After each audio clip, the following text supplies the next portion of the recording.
Francis Heyliger, you're recognized for your 7 minutes. Thank you for your patience. No problem. Thank you so much. Good afternoon to my colleagues, to testifiers, to the people of this territory. I hope that everyone had, especially fathers, had a great Father's Day this weekend, as well as enjoyed Juneteenth, the federal holiday we had yesterday. I'm going to start diving into my questions. We had just touched a little bit about St. John and Oriental Bank not having a ATM there at the moment.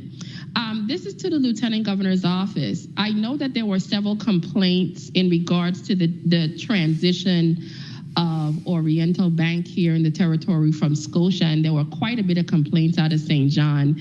Have you guys resolved all of those complaints, or are any of them still ongoing?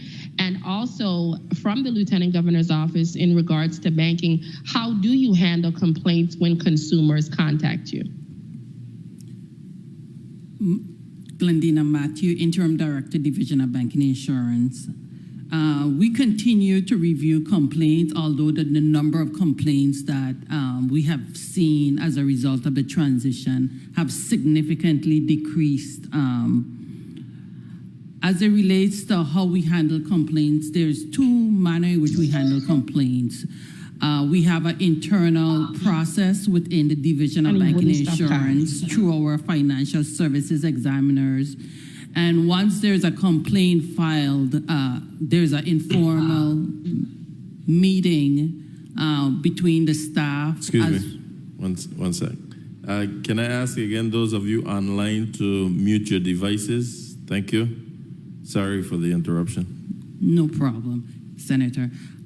There is let me start by saying there's a complaint form that you complete, and there, as a result of the complaint form, we can perform a meeting. There can be a meeting between the banking institution and the division staff as well as the complainant.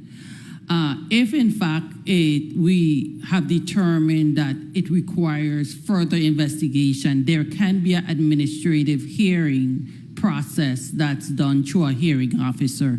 But generally we try to resolve that problem, any issues internally through meetings with the entity involved, as well as the division staff and the customer, prior to determining to increase it to that administrative hearing process. Okay, thank you so much for that. I want to ask another set of questions in regards to overdraft fees. I have a piece of legislation that I'm bringing forward in regards to that. And I think I heard one bank, I think it was Banco, said that they're eliminating them. We've also seen nationally where some of the larger banks have done so. I think like Bank of America, et cetera.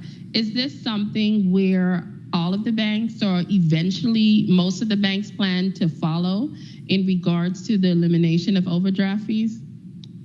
Any of the banks can answer. Oren Roebuck, Banco Popular de Puerto Rico. To clarify, we have not eliminated overdraft fees. We have a specific product that is offered that we have removed overdraft fees from that product. From the product itself? From that one, our Popular checking product, yes. So that it can be accessible and available to the underserved and unbanked. In considering overdraft fees, there is administrative cost to processing a return item, and that would have to be considered. What it will do is, if banks are forced to eliminate overdraft fees, more banks will move forward with canceling the service. And if you cancel the service, it means greater return. One of the things, for example, with my piece of legislation is to limit it, the amount. We had quite a bit of complaints about the exorbitant overdraft fees that kept building up day after day after day. If somebody's account got overdraft for $5, and by the time they get there to pay it, they now owe $100, you know, at some point there should be some cap or limit as to what is being done. But hopefully we are going to ultimately figure this out, but we'll have continued discussions with the banks. I wanted to ask in regards to the interest rate. One of the things that was recently announced was the Federal Reserve, they're increasing the interest rate. Do you think that this is going to have any effect on how you as banks are able to service the moderate or lower income individuals?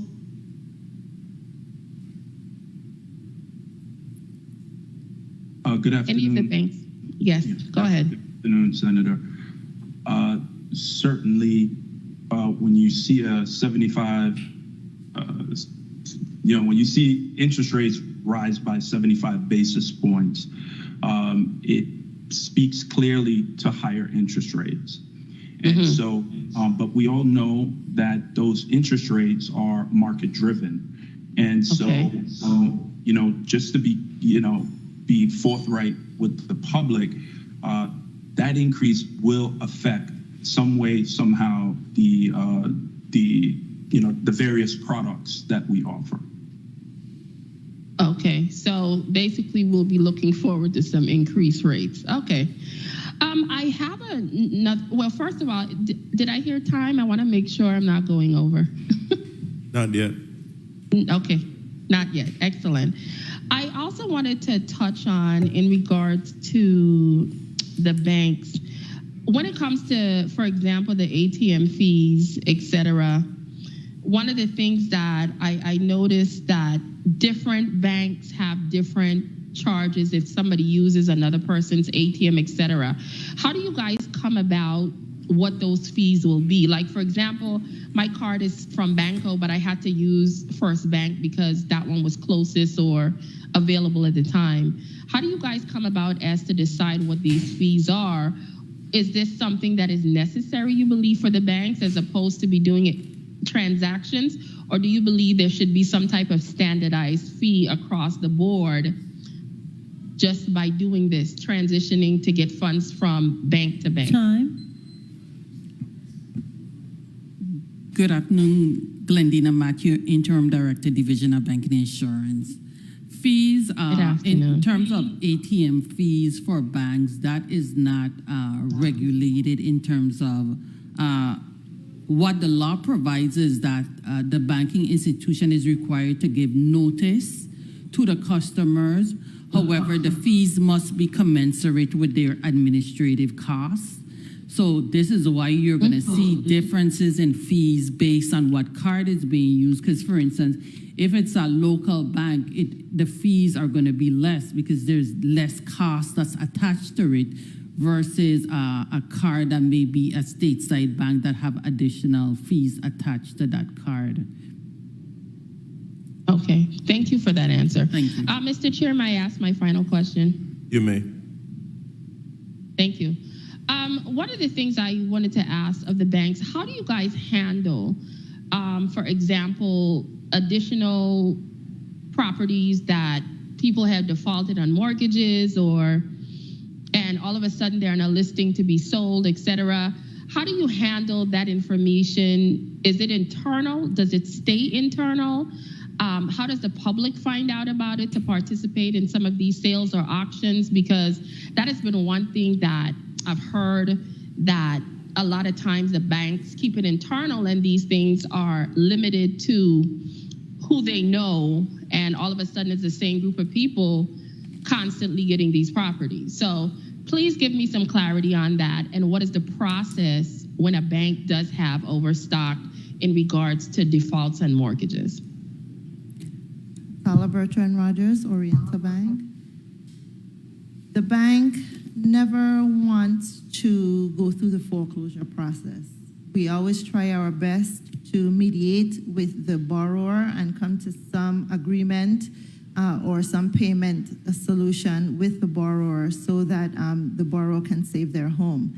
If that is not possible and we do have to go the legal route, once the home is put up for foreclosure, it is placed with a realtor so that it can be an unbiased party, and it can be listed with that realtor so that the realtor can sell to whomever is interested in the property. The bank takes no part in that.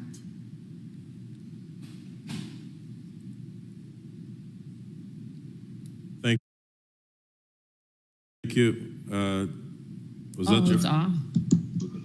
you- No, you I get- just wanted to know what was the process for any of the other banks, because that is what Oriental shared they do.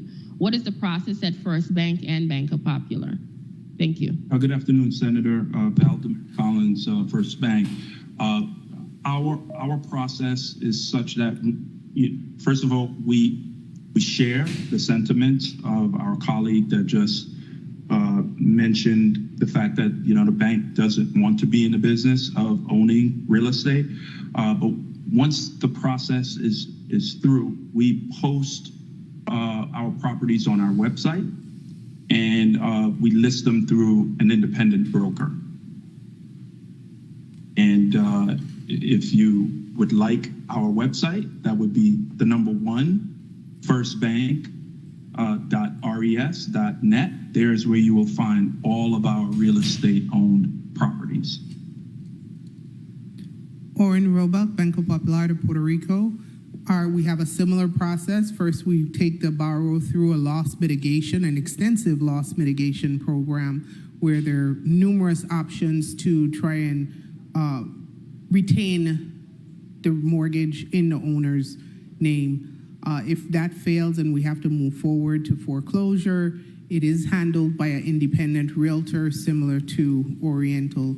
I will say that there seems to be a misconception that the banks have a large list of foreclosed properties, and I can tell you at Banco Popular we don't. We have about 5 properties listed territory-wide in active foreclosure, active to sell, sellable state.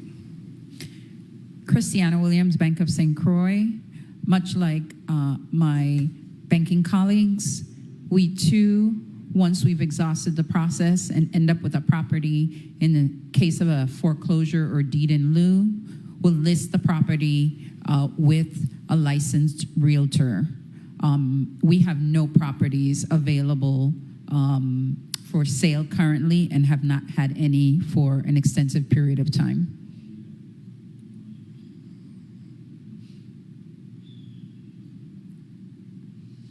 So that's the responses. Thank you so much.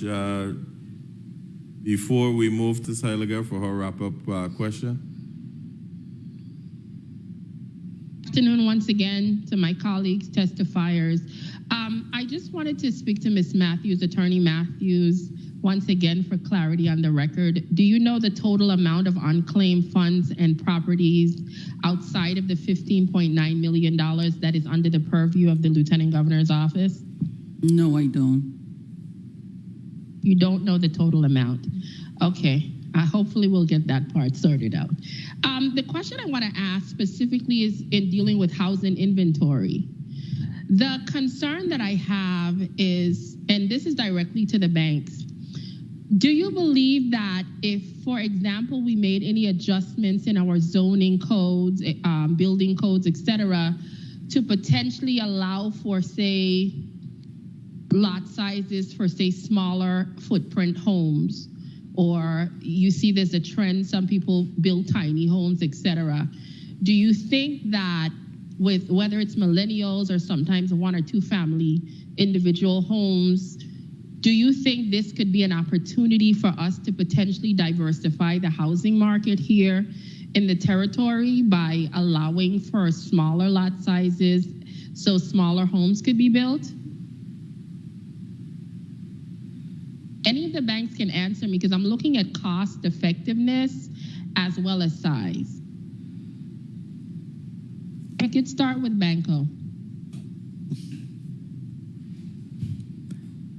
Oren Roebuck, Banco Popular de Puerto Rico. As far as I know, we don't have a limit or on the house size. If you want to build a cottage and it has the loan to value, we will finance it. So. Well, I'm talking about mainly like how in our zones, you have to have X amount of size lot to build on. If we were able to adjust the zoning laws to allow for smaller footprint homes to be built on smaller size parcels, that could potentially open up and build cheaper homes, therefore allowing others to be able to have a home. Do you think that something like that could be a possibility for us? Or is that something we should be looking into? I'm sorry, Senator, I'm not in a position at this point to discuss zoning laws. I'm not familiar with all the requirements of our zoning code. So Okay. I'm not in the position right now Not a to have that problem. discussion. Thank you.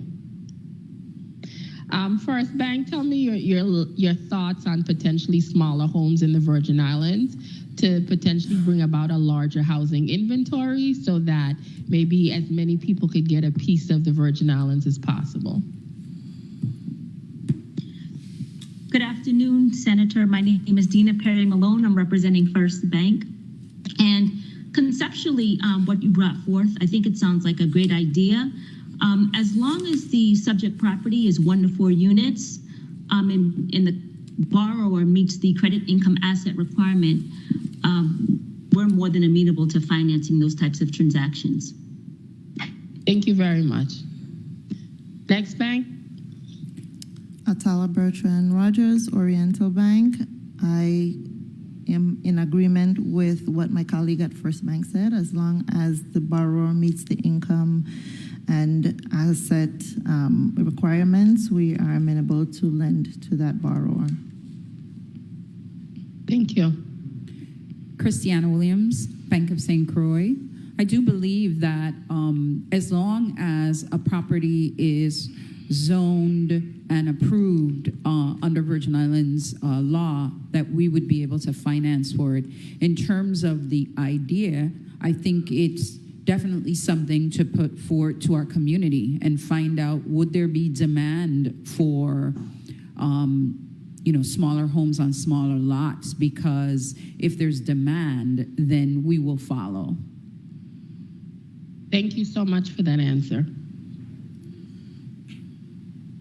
I appreciate the time, Mr. Chair, and I think I have a lot to think about. Appreciate it. Thank you. Francis Heyliger, you recognized for your 5 minutes. Good afternoon once again to my colleagues, to the testifiers, to the people of the territory, to central staff and staff in the institution.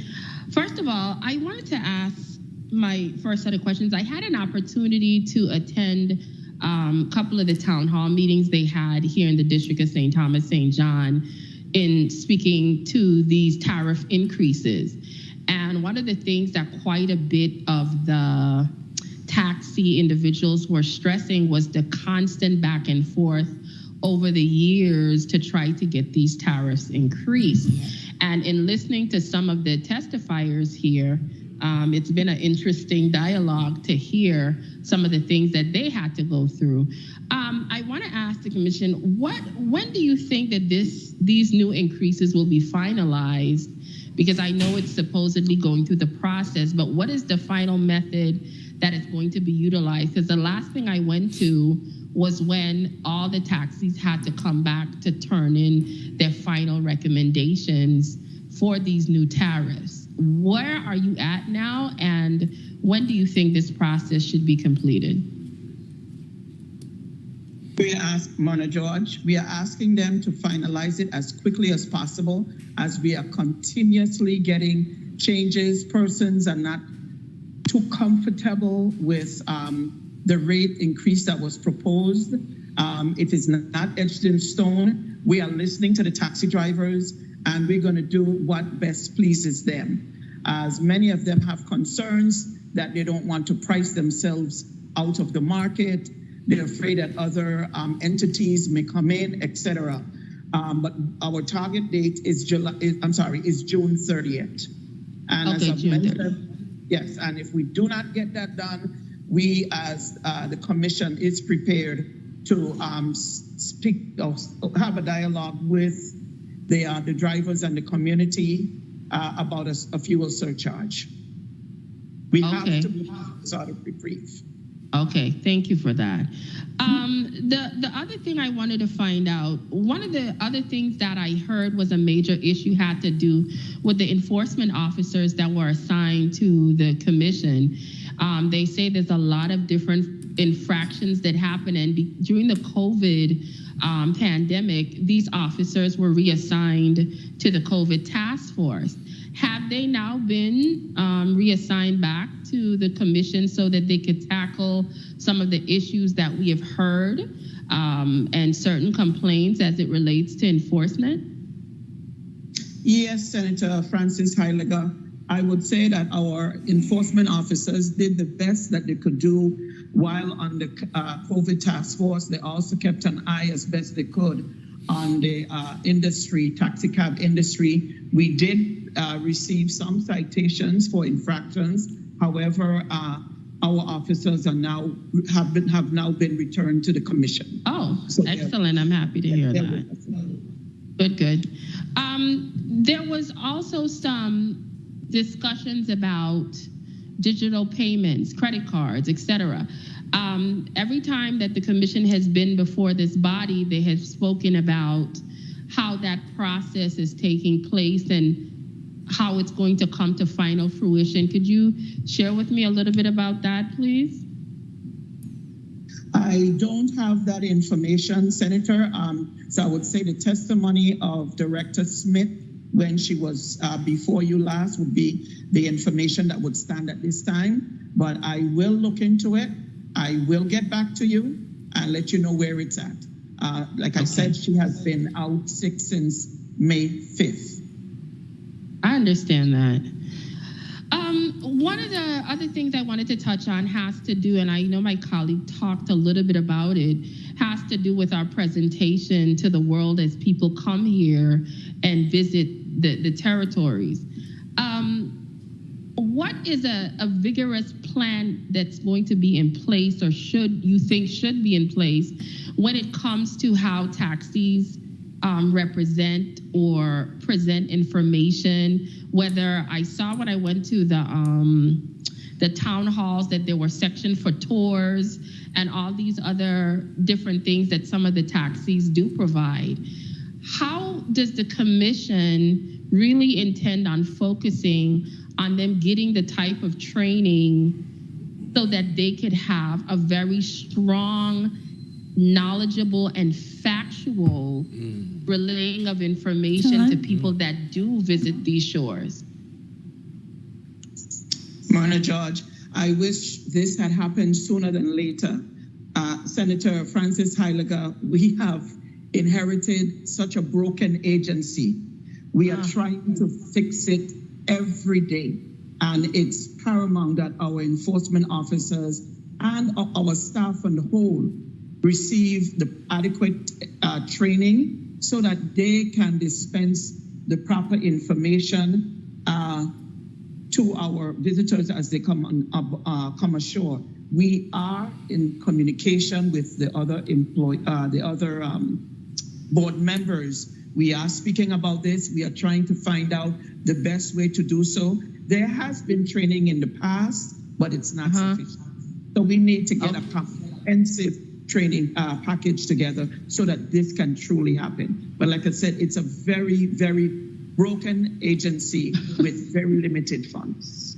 But thank you so much. I think I heard my time called, but I just want to wrap up by saying that this is a very important industry here in the territory, and it's almost like all our taxis, whether we choose to accept it or not, are ambassadors.